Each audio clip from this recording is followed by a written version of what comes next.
कर्नाटक में कौन बनेगा मुख्यमंत्री? डीके शिव कुमार और सिद्धारमैया के बीच रेस। बेंगलुरु में आज बुलाई गई कांग्रेस विधायक दल की बैठक।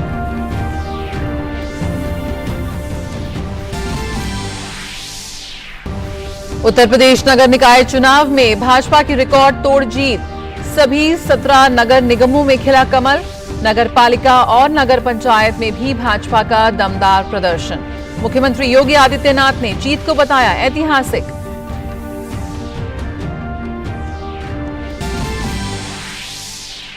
उपराष्ट्रपति जगदीप धनखड़ आज राजस्थान दौरे पर। पुष्कर में पवित्र ब्रह्मा मंदिर में करेंगे पूजा अर्चना। मेड़ता सिटी में पूर्व केंद्रीय मंत्री नाथूराम मिर्धा की प्रतिमा का करेंगे अनावरण।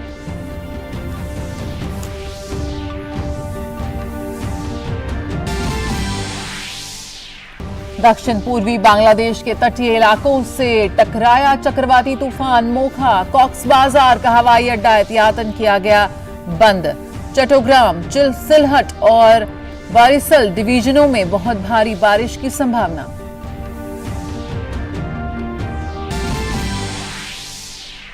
और आईपीएल में आज राजस्थान रॉयल्स का मुकाबला रॉयल चैलेंजर्स बैंगलोर से होगा, जबकि एक अन्य मैच में चेन्नई सुपर किंग्स और कोलकाता नाइट राइडर्स के बीच होगी भिड़ंत।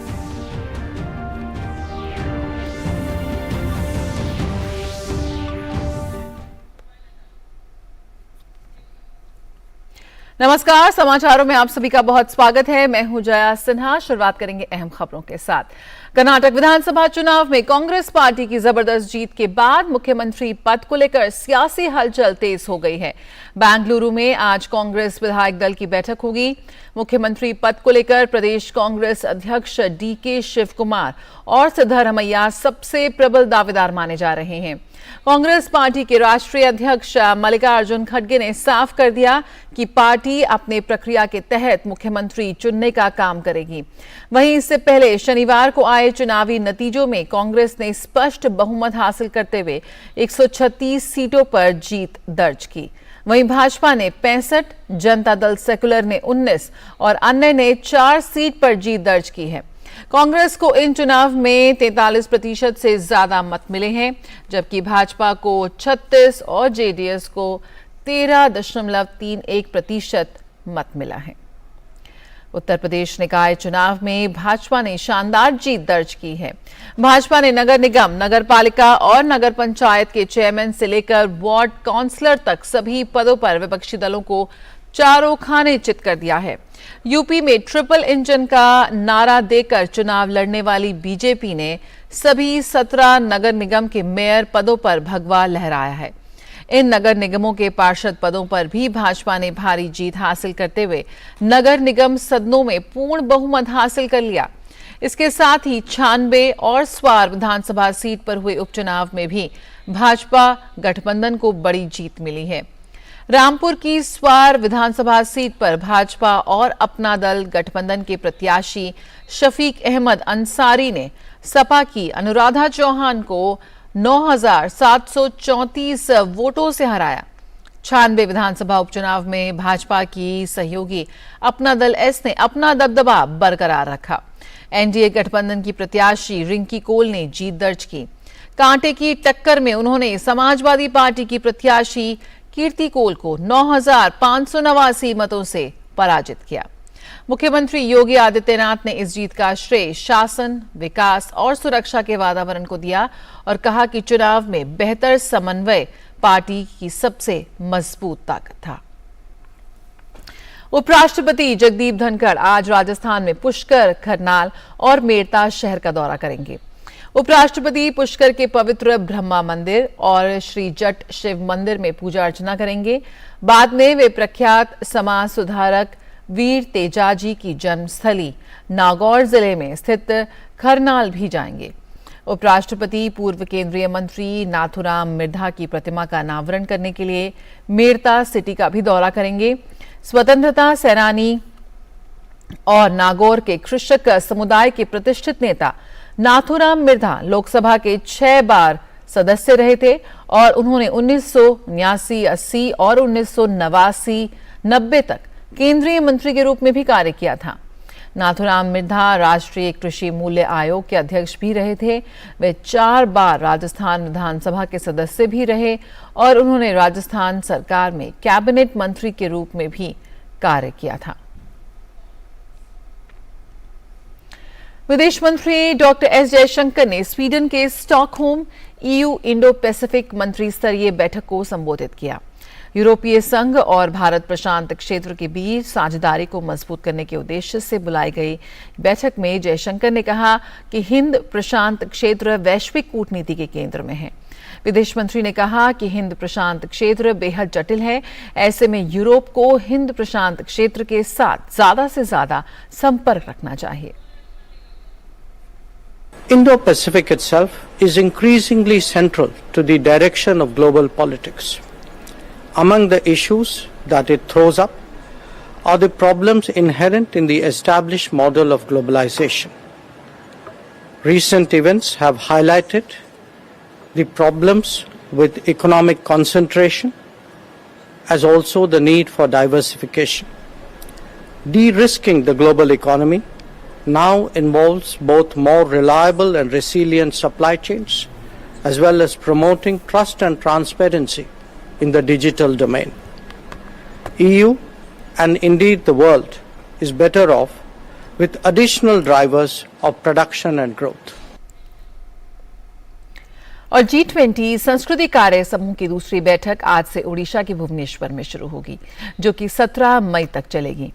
इस बैठक में G20 के सदस्य देशों, अतिथि राष्ट्रों और कई अंतर्राष्ट्रीय संगठनों के प्रतिनिधि भाग लेंगे।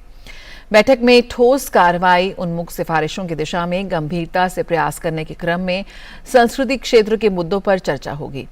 संस्कृति कार्य समूह की बैठकें मुख्य रूप से भारत के G20 अध्यक्षता में संस्कृति ट्रैक के तहत 4 प्राथमिकता वाले क्षेत्रों पर केंद्रित हैं।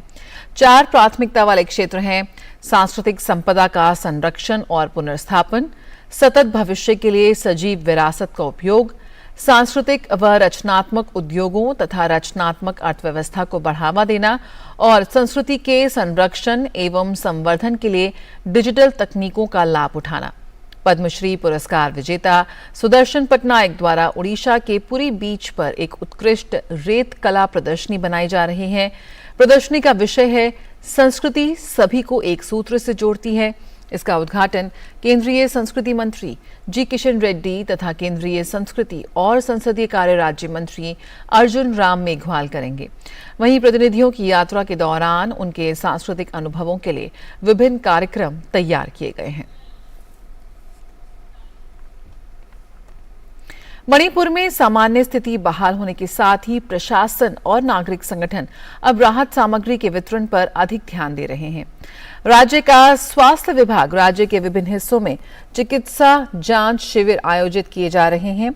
इस बीच पिछले कुछ घंटों में राज्य के किसी भी भाग से अप्रिय घटना की सूचना नहीं है। सुरक्षा बल दूसरे राज्यों से इम्फाल आने वाले ट्रकों को सुरक्षा प्रदान कर रहे हैं। इस बीच राज्य में आवश्यक वस्तुओं की कीमतें बढ़ने से आम लोगों की कठिनाइयां बढ़ गई हैं। कई जिलों में बैंक बंद हैं और एटीएम मशीनों में नकदी उपलब्ध नहीं है। आज कई जिलों में कुछ घंटों के लिए कर्फ्यू में ढील दी जाएगी।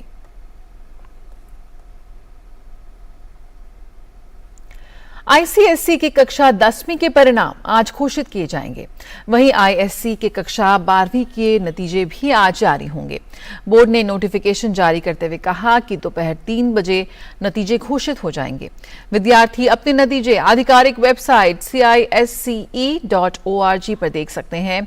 आईसीएसई कक्षा 10वीं की परीक्षा 27 फरवरी से 29 मार्च तक हुई थी, जबकि आईएससी की 12वीं की परीक्षा 13 फरवरी से 31 मार्च के बीच हुई थी।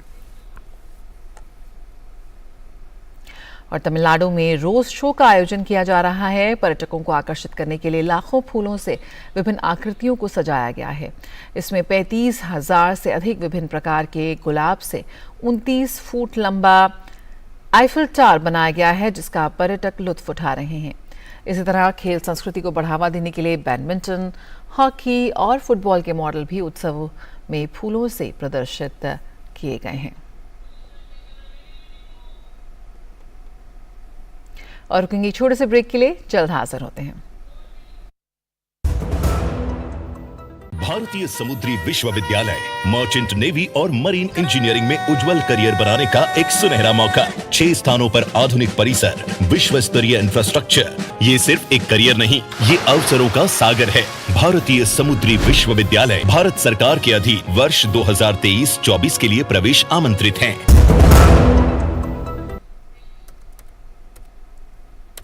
और कई महीने के शुरुआती दिन सुहाने बीतने के बाद दिल्ली में अब मई झुलसा देने वाली गर्मी आ गई है। मई में राजधानी दिल्ली में पिछले दिनों के दौरान तापमान में 6 से 7 डिग्री तक बढ़ोतरी हुई है।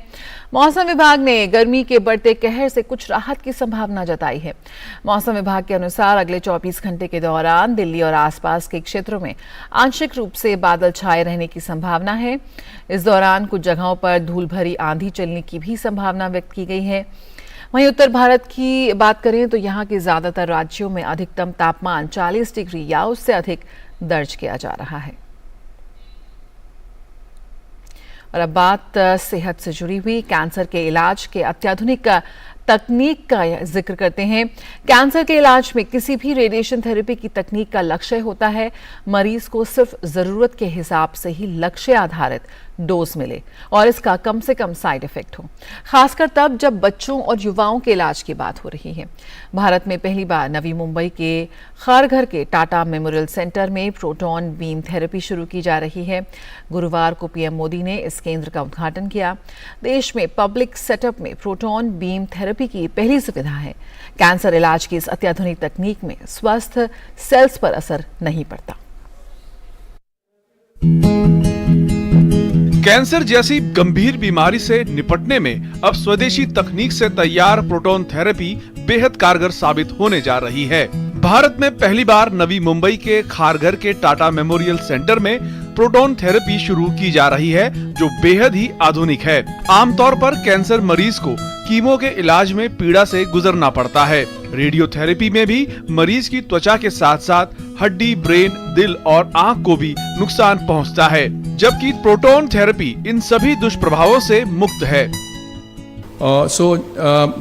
इसमें सबसे इम्पोर्टेंट चीज़ ये है कि प्रोटॉन थेरेपी का फ़ायदा जब हम कन्वेंशनल जो स्टैंडर्ड रेडियोथेरेपी से करते हैं, तो इसमें सबसे बड़ा फ़ायदा ये है कि जो हम ट्यूमर को रेडिएट करते हैं कैंसर सेल्स को किल करने के लिए, इसमें प्रोटॉन थेरेपी के थ्रू जो सराउंडिंग नॉर्मल टिश्यूज़ हैं जहाँ कोई ट्यूमर नहीं है, उनको हम सबसे बढ़िया तरीके से बचा सकते हैं। प्रोटॉन थेरेपी का एक बहुत बड़ा इम्पैक्ट होगा बच्चों का ट्रीटमेंट में, उनमें साइड इफ़ेक्ट्स कम करने में। बच्चों के सिवाय बाकी और भी जगह हैं जहाँ पे प्रोटॉन थेरेपी का बहुत ज़्यादा फायदा है। प्रोटॉन थेरेपी दुनिया की सबसे उन्नत विकिरण चिकित्सा उपचार सुविधा मानी जाती है। प्रोटॉन थेरेपी प्रोटॉन बीम के जरिए काम करती है। प्रोटॉन बीम को मरीज के कैंसर वाली जगह पर भेजा जाता है और कैंसर को खत्म किया जाता है। खास बात यह है कि प्रोटॉन थेरेपी मशीन 360 डिग्री पर घूम सकती है और अलग अलग एंगल से बॉडी में कैंसर पर हमला कर सकती है, जिसकी वजह से बाहर बॉडी पर उसका अधिक असर नहीं पड़ता। साथ ही ये सुविधा गरीबों को निशुल्क दी जाएगी। निशुल्क सुविधा के लिए प्रोटॉन थेरेपी सेंटर में अलग से रूम दिया गया है। और अगर आप प्राइस कंपैरिजन करें, अगर मैंने एक पेशेंट को आज अमेरिका में भेजा और वहाँ अगर मैंने एक पेशेंट का ट्रीटमेंट किया, उसका कॉस्ट अभी करीब 150 to 200,000 US डॉलर्स होता है एक पेशेंट के ट्रीटमेंट के लिए। हमारे जो 1000 पेशेंट हम ट्रीट करेंगे साल का, उसमें से करीब 40 से 50% पेशेंट्स हम लोग कम्प्लीटली फ्री ऑफ कॉस्ट करेंगे। एंड स्पेशली इसमें इम्पोर्टेंस हम देंगे जो चिल्ड्रन हैं। सो हमारा ये एफर्ट होगा कि करीब 40 to 50% ऑफ पेशेंट्स हम लोग कम्प्लीटली फ्री ऑफ कॉस्ट करेंगे। पूरी दुनिया में प्रोटॉन थेरेपी केंद्र सिर्फ 20 देशों में उपलब्ध हैं। दुनिया भर में इसके 88 केंद्र हैं, जिनमें से भारत में पहला केंद्र नवी मुंबई में बनाया गया है। इस प्रोटॉन थेरेपी मशीन से ऐसे कैंसर को भी ठीक किया जा सकता है जो बाकियों में मुमकिन नहीं है। खास बात यह है कि इस मशीन में 20% उपकरण स्वदेशी हैं और इसे भारत में ही बनाया गया है। इसके आने से हर साल 1000 कैंसर मरीजों का इलाज प्रोटॉन थेरेपी से हो सकेगा। जल्द ही proton therapy machine AIIMS Jhajjar में भी लगेगी। देश भर में हर साल 50,000 बच्चे कैंसर से पीड़ित होते हैं। ऐसे मरीजों का इलाज इस तकनीक से मुमकिन हो सकेगा। आने वाले दिनों में भारत न केवल अपनी जरूरतों को पूरा करेगा बल्कि दूसरे देशों में इस तकनीक को निर्यात भी कर सकेगा। मुंबई से शिशिर सेलार के साथ नितेंद्र सिंह, डीडी न्यूज, दिल्ली। और प्रोटॉन बीम कैसे कैंसर मरीज को फायदा पहुंचाती है, इस मुद्दे पर टाटा सेंटर के डॉक्टर सिद्धार्थ लश्कर से बात की संवाददाता शिशिर सेलार ने। जिस ट्रीटमेंट की हम बात कर रहे हैं वो है प्रोटॉन थेरेपी, जो कि कैंसर के लिए खासतौर पर अगर देखा जाए तो एक जड़ी बूटी की तरह, संजीवनी बूटी की तरह साबित होने वाली है। हालांकि इस पर अभी इस वक्त काफी रिसर्च भी चल रहा है। भारत में इनिशियल स्टेज पर है और भारत में भी सबसे अगर देखा जाए तो सरकारी तौर पर बनाया हुआ पहला प्रोटॉन सेंटर जो है मुंबई में शुरू होने वाला है जल्द से जल्द। इस वक्त हमारे साथ डॉक्टर लश्कर जी है। पूरे दुनिया में करीब 80 सेंटर्स हैं जहां प्रोटॉन थेरेपी अवेलेबल है एंड हमारे देश में ये पहला सेंटर है इन द गवर्नमेंट सेक्टर जहां ये एडवांस्ड प्रोटॉन थेरेपी फैसिलिटी हमने इस्टेब्लिश किया है। और जैसे कि आपने सुना उस दिन हमारे माननीय प्रधानमंत्री जी ने ये सेंटर कंट्री को डेडिकेट किया है। सो हमारे यहाँ हम ओनली सर्विस ही नहीं लेकिन साथ साथ में हम रिसर्च भी करेंगे कि किस पेशेंट्स में, किन पेशेंट्स में ये सबसे ज़्यादा फ़ायदा होने वाला है। ये हमारा जो फंडिंग हुआ है इस इक्विपमेंट के लिए ये government of India department of atomic energy के थ्रू हुआ है। और इस सेंटर में जब हम ट्रीटमेंट फुल्ली चालू करेंगे तो करीब 1000 पेशेंट हम एक साल में ट्रीटमेंट करने का प्लान कर रहे हैं। हमारा यहाँ प्लान ये है कि हमारे जो 1000 पेशेंट हम ट्रीट करेंगे साल का, उसमें से करीब 40 से 50% पेशेंट्स हम लोग कम्प्लीटली फ्री ऑफ कॉस्ट करेंगे। जैसे कि गवर्नमेंट ऑफ इंडिया का अभी ये फोकस है मेक इन इंडिया फोकस, तो हमने भी ये यहाँ इम्प्लीमेंट किया है। एंड हमें खुशी है कि हमारे जो एक इम्पॉर्टेंट कंपोनेंट है जो गैंट्री, ये जो आप देख रहे हैं गैंट्री, इसका ये हमने कम्प्लीटली इंडिया में बनाया है। तो पूरा गैंट्री नहीं, उनके सिग्निफिकेंट कंपोनेंट हमने इंडिया में बनाया है। सो इंडिजिनाइजेशन ऑफ टेक्नोलॉजी हमने ऑलरेडी चालू किया है एंड आगे आगे जैसे हम इसमें और काम करेंगे, हमारा एफर्ट ये होगा कि हम टेक्नोलॉजी को ना ही यहाँ टेस्ट करें बट हम यहाँ इनको डेवलप भी करें। ये जो प्रोटॉन टेक्नोलॉजी है ये यूएस में, यूरोप में काफ़ी दिनों से है, लेकिन ये उतना पॉपुलराइज इसीलिए नहीं हुआ था क्योंकि इस टेक्नोलॉजी को इस्टेब्लिश करने के लिए आपको इनिशियल प्रिंसिपल कॉस्ट बहुत ज़्यादा होता था। आपको फुटप्रिंट जो है इसके लिए ये बहुत बड़ा होता है एंड उसके साथ साथ आपको इसको चलाने के लिए एंड मेंटेन करने के लिए वो कॉस्ट बहुत ज़्यादा होता था। सो नॉट ओनली इन हमारे कंट्री में, इवन यूरोप में एंड अमेरिका में इसको चलाने के लिए बहुत ही ज़्यादा रिसोर्स इंटेंस है। ये इसीलिए डेवलप, बट धीरे धीरे जैसे ही टेक्नोलॉजी रिफाइनमेंट हो रहा है और हमने भी देखा है कि हमारे पास ह्यूमन रिसोर्स है, हमारे पास पेशेंट्स हैं जिनको ये फ़ायदा होने वाला है एंड गवर्नमेंट ने भी हमें ऐसा सपोर्ट किया है कि आप ये महंगा इक्विपमेंट जो है, महंगा सिस्टम्स जो है वो आप लगा सके एंड हमारे यहाँ ट्रेन मैन पावर्स भी हैं अभी जो कि इनको चला सके। जिस प्रकार से भारत इस वक्त मेडिकल स्वास्थ्य सुविधाओं में जो नई गतिविधियां ला रहा है, साथ ही साथ जो नए प्रकल्प कर रहा है, उससे भी भारत को आने समय में काफी फायदा मिलेगा। शिवशिलार, डीडी न्यूज, मुंबई। और यहाँ रुकूंगी एक छोटे से ब्रेक के लिए, जल्द हाजिर होते हैं। भारतीय समुद्री विश्वविद्यालय मर्चेंट नेवी और मरीन इंजीनियरिंग में उज्जवल करियर बनाने का एक सुनहरा मौका। 6 स्थानों पर आधुनिक परिसर, विश्व स्तरीय इंफ्रास्ट्रक्चर। ये सिर्फ एक करियर नहीं, ये अवसरों का सागर है। भारतीय समुद्री विश्वविद्यालय भारत सरकार के अधीन वर्ष 2023-24 के लिए प्रवेश आमंत्रित हैं। और अंतर्राष्ट्रीय मातृत्व दिवस के अवसर पर गुजरात स्थित राजकोट में आज महिला साड़ी वॉकथॉन का आयोजन किया गया। राजकोट पुलिस ने साड़ी संस्कृति को बढ़ावा देने के लिए महिला साड़ी वॉकथॉन का आयोजन किया। रंग बिरंगी साड़ी पहनकर कई महिलाओं ने इस वॉकथॉन में हिस्सा लिया।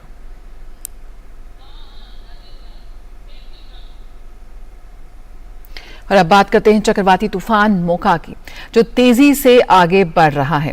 बांग्लादेश में कॉक्स बाजार और उत्तरी म्यांमार तट से तूफान टकरा गया है। बांग्लादेश के मौसम विभाग ने कहा कि तूफान आज दोपहर या शाम तक इन इलाकों से पूरी तरह पार हो जाएगा। तूफान के कारण कॉक्स बाजार तट पर भारी बारिश हो रही है। वहीं चक्रवात मोका के प्रभाव से चट्टग्राम, सिलहट और बारसिल डिवीजनों में भारी से बहुत भारी बारिश होने की संभावना है। इसके साथ ही कॉक्स बाजार और चट्टग्राम के तटीय क्षेत्रों में बाढ़ आने की भी संभावना है। बांग्लादेश के सबसे बड़े बंदरगाह चटगांव में परिचालन निलंबित कर दिया गया है। नाव परिवहन और मछली पकड़ने पर भी रोक लगा दी गई है। मोका के मद्देनजर बांग्लादेश ने कॉक्स बाजार से 1,90,000 और चटगांव से लगभग 1 लाख लोगों को सुरक्षित स्थान पर पहुंचाया है। और ढाका से राजेश झा इस वक्त हमारे साथ जुड़ रहे हैं और जानकारी के साथ। राजेश, बताया जा रहा है कि चक्रवात सिद्र के पास ये सबसे ज्यादा शक्तिशाली तूफान है। ऐसे में अभी क्या कुछ अपडेट है इसकी स्थिति को लेकर, इसकी तीव्रता को लेकर? प्रीति, अभी जो लेटेस्ट जो बांग्लादेश मेट डिपार्टमेंट का बुलेटिन है उसमें बताया गया है कि साइक्लोन का जो बाहरी हिस्सा है वो बांग्लादेश में कॉक्स बाजार में जमीन से टकरा चुका है और आगे बताया जा रहा है कि दोपहर 12 से लेकर 3 के बीच उसका केंद्र बांग्लादेश के तट से और म्यांमार के उत्तरी हिस्से से होकर गुजरेगा। इस बीच जो विजुअल्स हमारे मिल रहे हैं कॉक्स बाजार से, चट्टग्राम से, कुछ तटीय इलाकों से, वहाँ तेज हवाएं चल रही हैं, लेकिन तूफान का जो विकराल रूप है वो अभी भी नहीं दे रहा है। लोग वहाँ पे, कई लोग सड़कों पे दिखाई दे रहे हैं, अपने घरों के आसपास सुरक्षा की व्यवस्था कर रहे हैं। वैसे सरकार ने लगातार घोषणाएं करवाई हैं। तकरीबन 8-9 हजार से अधिक वॉलंटियर्स लगे हुए थे। वो पिछले 2 दिनों से लोगों को सूचना हुए अपने घरों से निकलकर जो तकरीबन 1600 जो साइक्लोन शेल्टर गवर्नमेंट ने बनवाए हैं वहां जाने के लिए वो लोगों को लगातार सूचित कर रहे थे। लेकिन अभी भी काफी लोग इन इलाकों में मौजूद हैं और उनकी सुरक्षा और उनके जान माल के। तो बांग्लादेश में चक्रवात मोका अब जिस तरह से अपडेट दे रहे थे कि इस वक्त जो तमाम प्रशासन है, जो तमाम एजेंसियां हैं वो मुस्तैद हैं। इसकी तीव्रता को लेकर लगातार जो है वो आकलन किया जा रहा है और उम्मीद यही की जा रही है कि जो तमाम तैयारियां हैं वो खरी उतरेंगी इससे मुकाबला करने में। फिलहाल बारिश भी हो रही है कई इलाकों पर और जो तमाम बाकी सुविधाएं हैं, बिजली और गैस आपूर्ति पर भी इसका असर नजर आ रहा है। और अब बात करते हैं पाकिस्तान की। तो पाकिस्तान में राजनीतिक गतिरोध बरकरार है। पाकिस्तान के पूर्व प्रधानमंत्री इमरान खान ने एक बार फिर से लोगों से शांतिपूर्ण प्रदर्शन करने की अपील की है। उन्होंने लोगों से संविधान बचाने के लिए शांतिपूर्ण ढंग से ही प्रदर्शन करने का अनुरोध किया है। और इजराइल और फिलिस्तीन इस्लामिक जिहाद लगभग 5 दिनों की लड़ाई के बाद संघर्ष विराम के लिए सहमत हो गए हैं। ये जानकारी दोनों पक्षों के बीच बातचीत में मदद करने वाले मिस्र के अधिकारियों ने दी। मिस्र की मध्यस्थता से दोनों पक्ष युद्ध विराम पर सहमत हुए हैं। इस्लामिक जिहाद के एक वरिष्ठ अधिकारी ने भी संघर्ष विराम की पुष्टि की है। बाद में राष्ट्रीय सुरक्षा सलाहकार तजाची हैनगीबी ने बताया कि इजराइल मिस्र द्वारा प्रस्तावित युद्ध विराम के लिए सहमत हो गया है। साथ ही ये चेतावनी भी दी है कि कोई हमला किया गया तो सेना जवाब देगी। इजराइल के प्रधानमंत्री बेंजामिन नेतन्याहू के कार्यालय ने शांति बहाल करने के प्रयासों के लिए मिस्र के राष्ट्रपति अब्देल फतह अल सीसी को धन्यवाद देते हुए एक बयान जारी किया है। इससे पहले मिस्र ने सभी पक्षों से समझौता का पालन करने का आह्वान किया था। दोनों के बीच लड़ाई में 33 फिलिस्तीनियों की मौत हो गई है। इजराइल में रॉकेट दागे जाने से 2 लोग मारे गए थे। और तुर्की में आज राष्ट्रपति पद के लिए चुनाव होगा। इस बार के चुनाव में तुर्की के वर्तमान राष्ट्रपति रेसिप तैयब एर्दोगान के लिए मुश्किलें बढ़ती नजर आ रही हैं। एर्दोगान पिछले करीब 20 साल से सत्ता में हैं। एर्दोगान पहले प्रधानमंत्री पद पर रहे और बाद में उन्होंने राष्ट्रपति पद संभाला, लेकिन अब तक के अनुमानों के मुताबिक उनके प्रतिद्वंदी केमाल किलिचदारोग्लू एर्दोगान इस बार उन्हें कड़ी चुनौती देते दिख रहे हैं। केमाल 6 विपक्षी पार्टियों के गठबंधन के नेता हैं।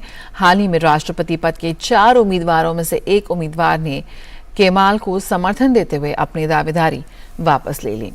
वहीं चुनाव से पहले विदेशों में रह रहे तुर्की के नागरिकों के करीब 18 लाख वोट पोस्टल बैलेट के जरिए तुर्की पहुंच चुके हैं। और थाईलैंड में आज आम चुनाव के लिए मतदान शुरू हो गया है। चुनाव में 5 करोड़ से अधिक मतदाता अपने मताधिकार का प्रयोग करेंगे। मुख्य मुकाबला फ्यू थाई पार्टी और प्रोग्रेसिव मूव फॉरवर्ड के बीच है। प्रधानमंत्री पद की रेस में विपक्षी दल फ्यू थाई के उम्मीदवार पेइतो नरगन शिनवात्रा का दावा सबसे मजबूत माना जा रहा है। ओपिनियन पोल के अनुसार 500 सदस्यों वाली संसद में शिनवात्रा की पार्टी को ही सबसे ज्यादा सीटें मिलेंगी। साल 2014 में सैन्य तख्तापलट के बाद ये दूसरा मतदान है। चुनाव में अर्थव्यवस्था का संकट सबसे बड़ा मुद्दा है। सभी दलों ने जनता का समर्थन हासिल करने के लिए कई वादे किए हैं, जिसमें सत्ताधारी दल ने मासिक भत्ता बढ़ाने का वादा किया है। वहीं चुनाव आयोग ने 70% से अधिक मतदान होने की संभावना जताई है। आईपीएल की बात करें तो आईपीएल में आज 2 मैच खेले जाएंगे। दिन का पहला मुकाबला राजस्थान रॉयल्स और रॉयल चैलेंजर्स बैंगलोर के बीच जयपुर के सवाई मानसिंह स्टेडियम में खेला जाएगा। इस सीजन के दोनों टीमों का ये दूसरा मैच होगा। इससे पहले इस सीजन में हुए मुकाबले में आरसीबी ने आरआर को 7 रन से हराया था। फिलहाल राजस्थान ने 12 में से 6 मैच जीते हैं और इतने ही हारे हैं। अंक तालिका में वे 12 अंकों के साथ चौथे स्थान पर हैं। वहीं बैंगलोर ने 11 में से 5 मैच जीते हैं और 6 मैच गंवाए हैं। अंक तालिका में वे 10 पॉइंट्स के साथ छठे पायदान पर हैं। प्लेऑफ में जगह बनाने के लिए दोनों टीमों के लिए ये मैच बेहद जरूरी है। और जबकि आज के दूसरे मैच की बात करें तो चेन्नई सुपर किंग्स और कोलकाता नाइट राइडर्स के बीच भिड़ंत होगी। ये मैच चेन्नई के एमए चिदम्बरम क्रिकेट स्टेडियम में खेला जाएगा। आईपीएल में अब तक चेन्नई और कोलकाता के बीच 28 मैच खेले गए हैं। चेन्नई की टीम ने 18 मैचों में जीत हासिल की है, तो वहीं कोलकाता ने 9 मैच जीते हैं। इसके अलावा एक अन्य मैच बेनतीजा रहा है। तो खबरों का सिलसिला जारी रहेगा, लेकिन फिलहाल इस बुलेटिन में इतना ही। मुझे दीजिए इजाजत। नमस्कार।